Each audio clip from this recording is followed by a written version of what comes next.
Hi, everybody. We are starting a new program to try every day to inject a little bit of Torah and to keep studying, even though we may be confined to barracks.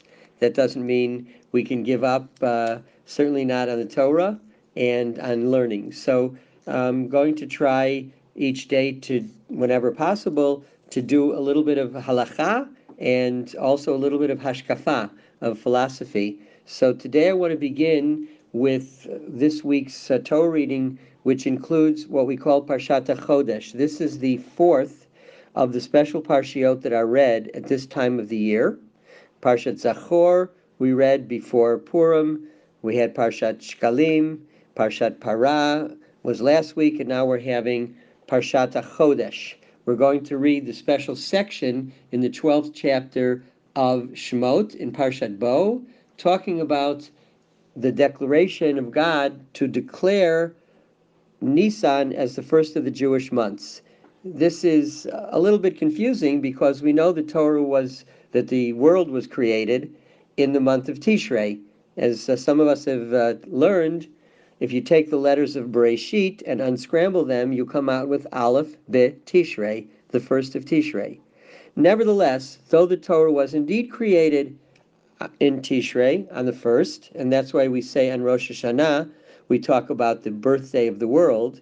At the same time, in our calendar counting, we always count Nisan as the first.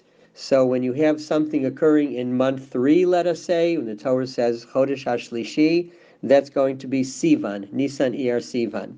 So Nisan becomes the first month in recognition of our exodus from Egypt and our entrance as a new nation.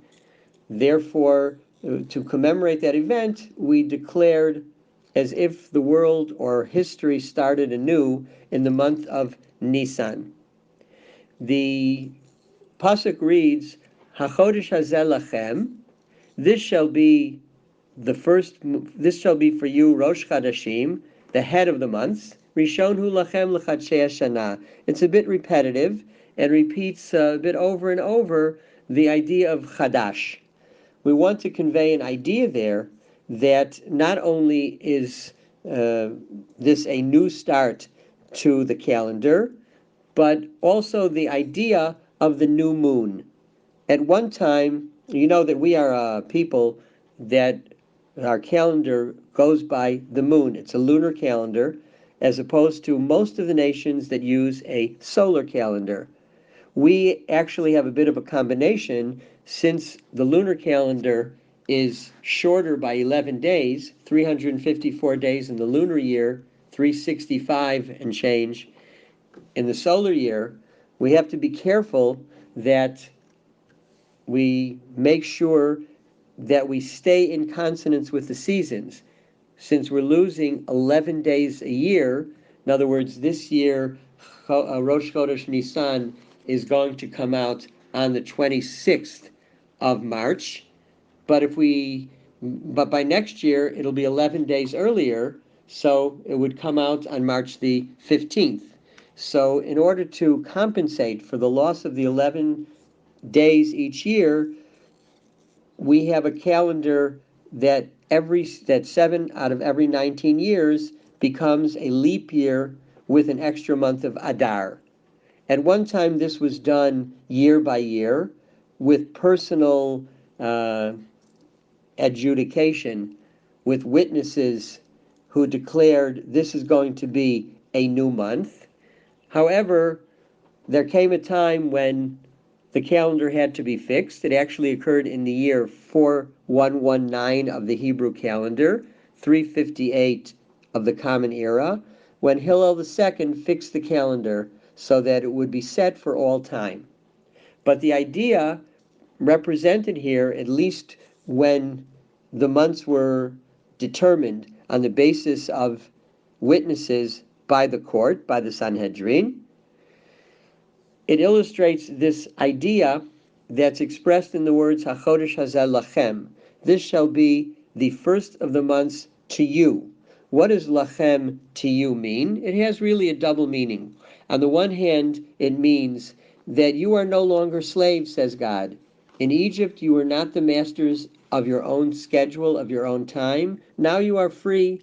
Now you can determine what to do with your time. And that's only the privilege of a person who is free to make choices. Secondly, the idea of lachem, to you, means, says God, I'm giving you control over your calendar, which is a very, very important thing. You're going to be the ones to determine when a month begins, when a month ends, and that, of course, is going to determine all the holidays in that month, and in essence, all the holidays of the year, which is extremely important in being an observant Jew to keep the Chagim, the holidays, when they are supposed to come out.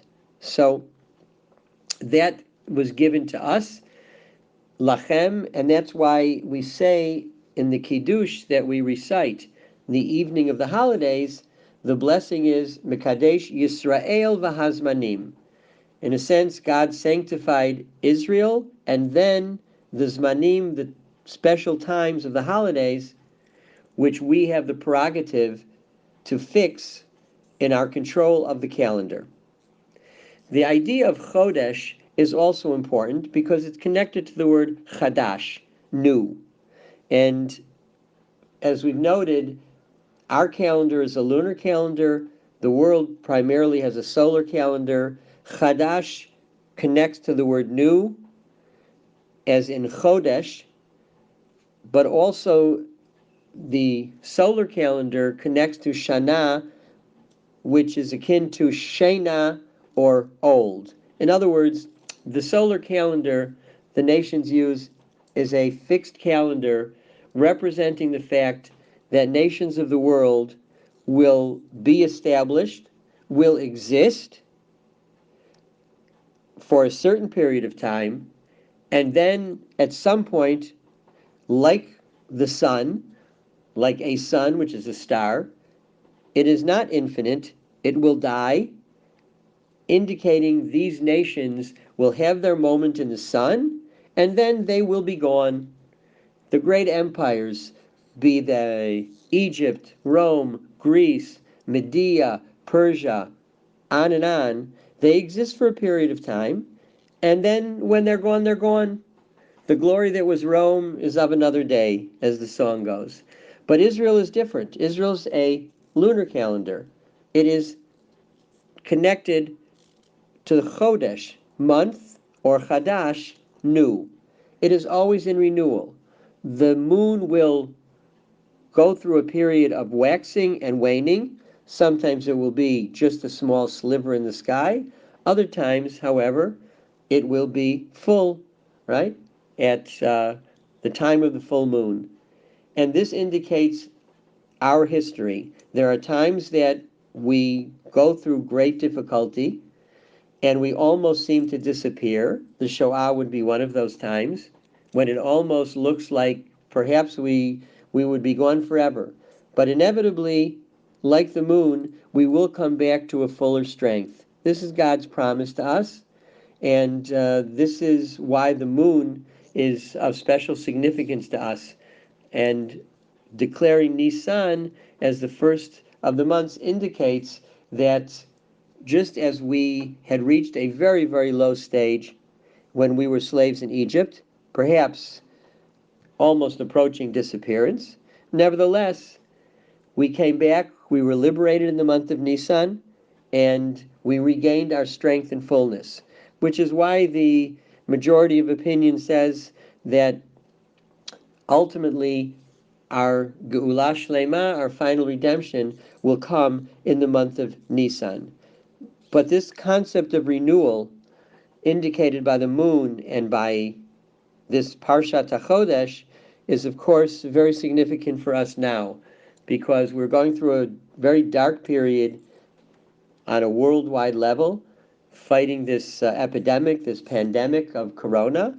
And for the Jewish people, we have to have the faith and know that we will be able to survive, that we will indeed face hardship and difficulty, but nevertheless, ultimately, that we have faith in Hashem, that we will emerge from this and we will regain our strength, and like the moon, we will be full. So all of this involved in this Parshat HaChodesh, which always precedes the month of Nisan as we prepare for Pesach, which of course was the time of our great liberation, even as today we are enjoying a new period of liberation and redemption as we establish the state of Israel.